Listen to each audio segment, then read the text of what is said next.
Assalamualaikum warahmatullahi wabarakatuh. Perkenalkan, nama saya Ryan Yudanto dengan NIM A2102000070. Saya di sini akan menjelaskan tentang neraca perdagangan. Neraca perdagangan atau trade balance adalah selisih antara nilai ekspor dengan nilai impor di suatu negara selama periode tertentu. Ketika nilai ekspor melebihi impor, negara tersebut menjalankan neraca perdagangan positif atau surplus perdagangan. Sementara jika nilai impor melebihi ekspor, negara tersebut mengalami neraca perdagangan negatif atau defisit perdagangan. Pandangan internasional tidak hanya melibatkan aliran barang dan jasa, tapi juga mata uang yang berbeda untuk pembayaran. Oleh karena itu, selain mempengaruhi pertumbuhan ekonomi domestik, posisi neraca perdagangan juga mempengaruhi nilai tukar. Selanjutnya, dalam neraca pembayaran, neraca perdagangan masuk dalam kategori transaksi berjalan dan biasanya menyumbang porsi yang signifikan. Lalu menghitung neraca perdagangan. Untuk menghitung neraca perdagangan, Anda hanya membutuhkan persamaan aritmatika. Anda juga dapat menghitungnya dengan mengurangi nilai ekspor dan nilai impor. Berikut ini adalah rumus neraca perdagangan, yaitu neraca perdagangan sama dengan nilai ekspor dikurang nilai impor. Ada dua istilah yang terkait dengan neraca perdagangan. Neraca perdagangan positif atau surplus perdagangan, yakni nilai ekspor melebihi nilai impor, dan neraca perdagangan negatif atau defisit perdagangan melebihi nilai ekspor.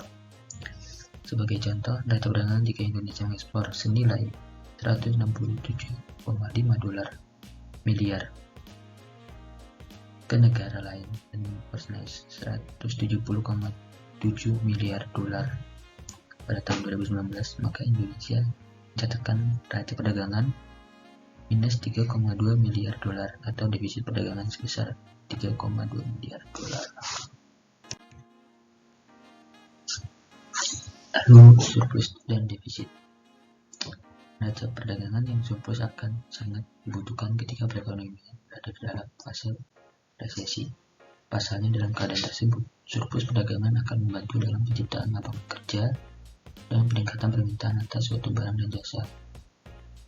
Sedangkan defisit perdagangan akan sangat dibutuhkan ketika ekonomi suatu negara dalam keadaan ekspansi, karena di saat seperti itulah jumlah barang yang diimpor akan semakin banyak.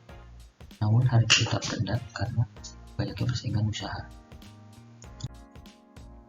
Lalu fungsi neraca perdagangan sebagai alat pembukuan agar pemerintah dapat mengambil keputusan yang tepat mengenai jumlah barang dan jasa yang sebaiknya keluar atau masuk dalam batas wilayah suatu negara, serta untuk mendapatkan keterangan mengenai anggaran alat-alat pembayaran luar negerinya. Yang kedua, sebagai alat untuk mengukur kondisi ekonomi terkait dengan perdagangan internasional dari suatu negara, sebagai alat untuk melihat gambaran pengaruh transaksi luar negeri terhadap pendapatan nasional negara yang bersangkutan. Tiga, sebagai alat untuk memperoleh informasi rinci terkait dengan perdagangan luar negeri. Keempat, sebagai alat untuk membandingkan pos-pos dalam neraca negara tersebut dengan negara tertentu. 5, sebagai alat kebijakan moneter yang akan dilaksanakan oleh suatu negara. Lalu, pengaruh neraca perdagangan terhadap nilai tukar. Kenaikan ekspor meningkatkan permintaan mata uang domestik, mengarah pada apresiasi mata uang domestik. Untuk membayar yang dibeli, kemudian luar negeri harus mengkonversi mata uang dengan mata uang domestik. Oleh karena itu, ketika ekspor meningkatkan, itu mendorong permintaan terhadap mata uang domestik. Apresiasi mengindikasikan daya beli mata uang domestik terhadap mata uang negara mitra menguat. Sebaliknya, kenaikan impor meningkatkan permintaan mata uang negara mitra, mengarah pada depresiasi uang mata uang domestik. Peningkatan impor mendorong membeli domestik untuk menjual mata uang dan membuka dengan mata uang negara mitra untuk membayar impor. Peningkatan permintaan mata uang negara mitra meningkatkan harga atau daya belinya terhadap mata uang domestik. Itu mengarah pada depresiasi nilai tukar domestik. Sementara itu, negara mitra melihat mata uang terapresiasi.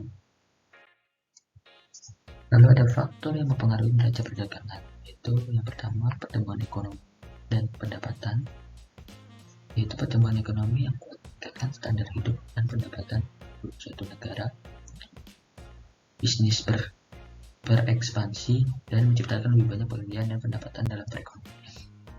Yang kedua, nilai tukar. Ketika nilai tukar sebuah negara terapresiasi, daya belinya terhadap mata uang asing menguat. Itu membuat barang-barang baru sehingga merangsang permintaan impor. Sebaliknya, di luar asing membuat barang lebih ekspor.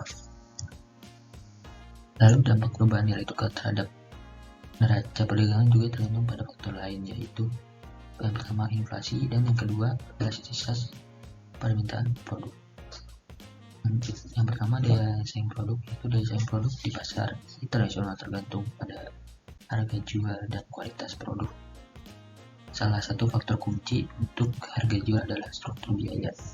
Yang kedua adalah proteksi perdagangan, itu dapat berupa tarif atau hambatan non tarif. Contohnya hambatan non tarif adalah lisensi impor, lisensi ekspor, kuota impor, subsidi, batasan ekspor sukarela, syaratan konten lokal, embargo, devaluasi mata uang, dan dumping. Dampak pada neraca perdagangan tergantung pada inflasi dan jenis hambatan perdagangan. Sekian saja yang dapat saya sampaikan, kurang lebihnya. Assalamualaikum warahmatullahi wabarakatuh.